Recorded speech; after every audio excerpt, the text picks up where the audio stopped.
नगर मनमाड महामार्गाच्या रखडलेल्या कामावरून आता राजकीय आरोप प्रत्यारोपांना सुरुवात झाली आहे।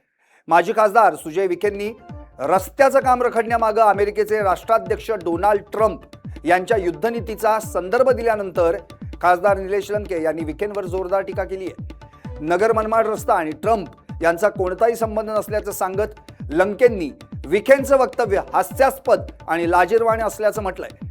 इतकंच नाही तर ट्रम्प यांना स्वीय सहाय्यकाची गरज असेल तर सुजय विखेंना घेऊन जा असा खोचक टोला देखील लंकेंनी लगावलाय। मीच पूर्ण करू म्हणणाऱ्यांचा दावा हा फोल आहे। तुम्ही कुठल्या पदावर नाही, तुम्ही ग्रामपंचायत सदस्य पण नाही। नगर मनमाड रस्ता माझं वक्तव्य आहे, माझ्याच काळात चालू झालाय आणि माझ्याच काळामध्ये संपणार आहे। अनेक अडचणी त्याला। आता जो नवीन कॉन्ट्रॅक्टर आलाय तो कॉन्ट्रॅक्टर सुद्धा आता मी मधल्या काळात अधिवेशनात 2-3 वेळा गडकरी साहेबांना भेटलो। त्या कॉन्ट्रॅक्टरला परत ब्लॅकलिस्ट करायला लावली, त्याची प्रोसेस पण पूर्ण झालेली आहे।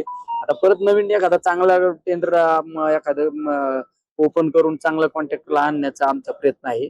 मी असो किंवा गडकरी साहेबांचा प्रयत्न आहे। तर ते काम लवकरात लवकर पूर्ण करण्यासाठी आम्ही 100% प्रयत्नशील आहे।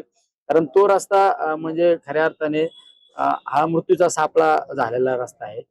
त्या रस्त्याला अनेक अडचणी, पण अडचणीतून मात काढणं गरजेचं असतं।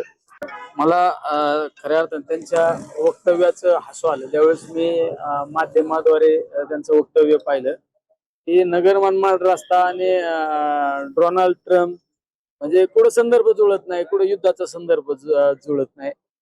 हास्यास्पद वक्तव्य मला पाहिल्यानंतर मला सुद्धा कुठंतरी एक लाजिरवाणी गोष्ट वाटते की आपल्या मतदारसंघामध्ये ज्यांनी 5 वर्ष या मतदारसंघाचं नेतृत्व केलं त्यांच्याकडून असं जर एक वक्तव्य येत असेल तर चुकीचं आहे। तर मला तर असं उलट आता मी डोनाल्ड ट्रम्पला रिक्वेस्ट टाकणार आहे की तुम्हाला सुसाईड